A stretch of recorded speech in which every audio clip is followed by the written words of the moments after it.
everybody, it's Grant. Welcome to our latest build. This house is a beautiful 4-bedroom, 2.5 bath. It has 2,305 living square feet. It also has a total of 3,350 total square feet with beautiful front porch and amazing back patio. You're gonna love this house tour. And not only that, in today's video, we're gonna talk about how real estate doesn't always work out, how sometimes a little uglier, and then also how small fixes end up having huge impacts. And the last one, a huge issue that actually arose since our last video on the finances of one of our last houses. So if you haven't watched the video in this entire series, this is the one. So much education is about to get dropped on you, a beautiful house tour, and a whole lot of things that you need to know if you ever want to get into build and sell real estate. Let's go.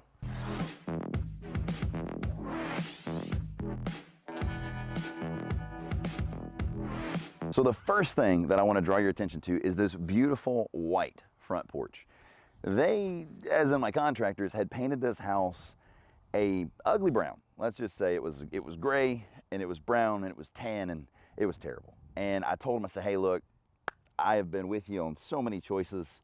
This isn't going to be one of them. I need you to paint that. And there was a slight bit of pushback, but then after they came and visited the property with me, we agreed that it needed to be painted. As soon as we painted it, the house ended up selling the very next week or going under contract. So what I'm trying to tell you is this is our first part that we talked about in this video where small fixes have huge impacts. And just by painting this front porch, this house went from something that was probably going to sit for quite some time to where it sold like that. All right, so now let's go inside and show you this beautiful home tour. And hey, take your shoes off. Sadly, I'm not wearing socks, so it'll be a little bit of funny in this for you. So let's talk about some of my highlights of this house, and then let's talk about some issues that we had, and then we're gonna get into talk those major details like the huge financial mess up that's so convoluted. I don't really even know how it happened. So one of my favorite highlights about this house is actually this spacious, beautiful kitchen with this massive island. Now, being that we talked about this, let's go ahead and talk into another issue that we had in this project. The color of this island. We wanted to do something a little fun to make it an accent piece. We painted it 3 different colors, and finally, at the very end, we painted it light blue. And whether light blue is your style or not, we were looking at it, all of us putting our heads together, like we really quit wasting money on painting this thing.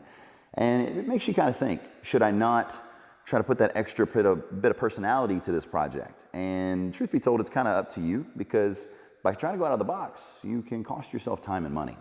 So the homeowner actually went under contract like the week we painted the front white and the island blue, and they loved it. So the good news is this worked out. She absolutely went crazy for it, but my favorite part ended up also being one of my biggest struggles in this project, which the good news is it's not a huge struggle when it comes to just trying to figure out what color I'm gonna paint my island, right? This went pretty smooth, right? So far. My next big highlight is these 3 beautiful, beautiful natural light windows that are just blowing this beautiful light up in here. It said beautiful like 15 times. But anyway, so I really enjoy these 3 windows. I like the setup. I like the gray walls. I like the vaulted ceilings. I like everything about this master bathroom and bedroom. So let's actually go into the master bathroom, and I want to show you just the way it's set up. It's very similar to the ones we've done in the past, but once again, here is the master bathroom and master closet. The closet's huge. I like the way the bathroom's set up. And honestly, I really like how this one came out. So these are my highlights. Let's get into the nitty-gritty. My last little detail that I really enjoy about this house is that they went with window toppers, right? Window toppers can either mess up or dress up a house. And basically it's just a piece of wood with a piece of trim on top of it. Costs about $50 in material.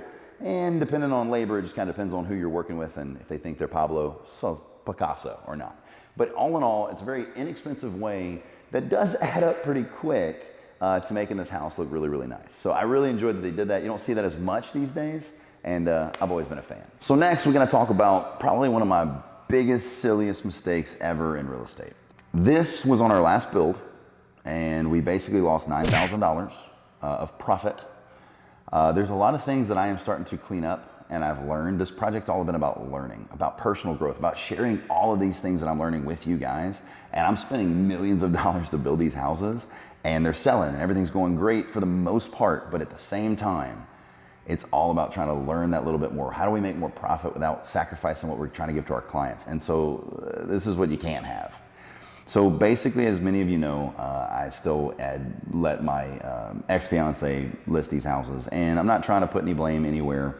However, when the contract was written up, we actually had a contract with the homeowner for $169 a foot on a previous house. Okay, I'm not gonna tell you which one it was, but me and the homeowner are super cool. We figured this out, and it came out to me losing money, but hey, they're happy, and they're gonna try and send us some referrals for people to be their neighbors, right? And so, try and keep this quick and short because it's so frustrating. But basically, when the contract was written up, they understood it was $169 a foot, and the realtor knew it was $169 a foot. But whatever math happened, because none of it really adds up. Maybe the back patio got added into the living square footage or something. And so, long story short, they actually listed the house for like $164 a foot in the realtor's contract. Now, when I approve these things, I will tell you there's a lot of fault to me because I'm not the person negotiating how much we're going to build this house for with all their extras and all the cool stuff. I'm the person that's paying for the house to get built, making sure the interest gets done, make sure there's profit left on the actual project itself. And if so, I shouldn't be doing these things. And so, I'm also the guy that spent $1 million basically on this subdivision, 700 and something thousand bucks. I mean, it's not cheap. And long story short, we lost $9,000 of our profit. We thought we were gonna make $28,000, and we ended up making like 17. There's some other things that happened as well. So long story short now, it's gonna be a big checks and balances system where my contractor, Tanner, will look at the contract before we sign it with the buyer and me as the developer. I want you guys to understand that when I'm selling these houses for $370,000, most contractors expect to make 10%. I'm building these houses at such a steal for these customers already, making sure they're not really spec houses, they're super nice, and I need to make more than 5 to 6% or 3%, which we've even made less than that on some of these houses. Like I said, learning curves, me and Tanner are growing, and this has been an eye-opening experience, and now we are a lot more hands-on because of this issue. Pro tip, just keep watching these videos because I'm gonna keep learning, and I'll show you how I make mistakes so you don't have to on your pocketbook. Hey, up here. Look, okay? When someone's gonna spend literally $400,000 on a house with you, you take the shoes off and you forget to wear socks, it is what it is. Okay, so I wanna show you this back patio. It's very, very nice. And then I wanna talk to you about how real estate just isn't, if you build it, they will sell. I still have a house that's sitting, and I wanna show it to you very briefly and just kind of talk to you about the struggles that's been going on with that one. So here is the beautiful back patio. We ended up painting this color white, which it was brown, gray, tan, ugly. It was ugly. Yeah, it's, if you actually go to Sherwin-Williams and you look underneath color ugly, that's the one he chose. Tanner, I know you watch these. I am giving you a hard time. But I really think this came out great. Once again, you are sitting on half of an acre, which is a beautiful, beautiful piece of property in the middle of one of the most tranquil places. We have ponds in this subdivision. So let's go ahead and go to the problem child. All right, ready? And you know what? Let's do this. Let's see. The last thing I'd like to share with you is this beautiful, spacious garage and this massive driveway. So I'm gonna kind of just let you kind of tour this while I take you to my problem child. So this absolutely gorgeous house, I just don't get it. There's not really a rhyme or a reason, and I'm trying to figure out everything from the way the MLS registers my houses, for the way, because like you gotta understand when you list a house for sale and you build it, it sits on the market for a very long time. So I need to figure this out on the MLS side. It's gonna take a lot more time with my realtors, my mother, and actually her bosses. I actually have a meeting with them for this. Brett, didn't know if you knew that, but we are gonna be talking to them about this. We're trying to figure out how, when this house is complete, why doesn't it show up as a brand new listing on the MLS versus something that's been being built for 7-8 months? This house, I feel, is the very, very attractive person that can't get a date to prom. This house is also listed for $9 a square foot less than the house we are selling tomorrow. It literally blows my mind. We've added landscaping. We added this really cool idea to do $5,000 towards a closing cost or $5,000 towards a fence. The fence would cost like $6,500, and if I needed to be negotiated with, I would have just included the fence as well. So we've gotten really creative with it. This house has been sitting for over a year.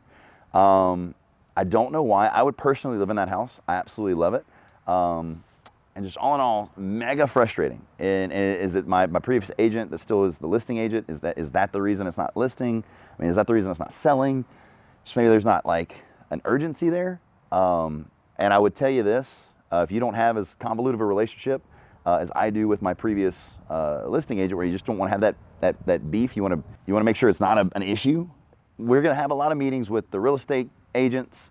We're going to have a lot of meetings with the real estate brokers, because I need to understand why this house isn't moving. It's not an us thing. It's absolutely gorgeous. And so basically, if you build it, doesn't mean they're going to buy it. This house has sat for over a year, and I'm considering reducing it. But right now, I just need you to understand, it's not the price. The house is $9 a foot less than the house we're selling tomorrow, and all the houses that we've sold since. This house is listed for $165 a foot, and it's not moving right now. It absolutely blows my mind. So basically, the question is this house and this project and this entire subdivision gonna be a pot of gold or a pot of shit? All right, I said it. I'll see you later. Believe in you. Bye.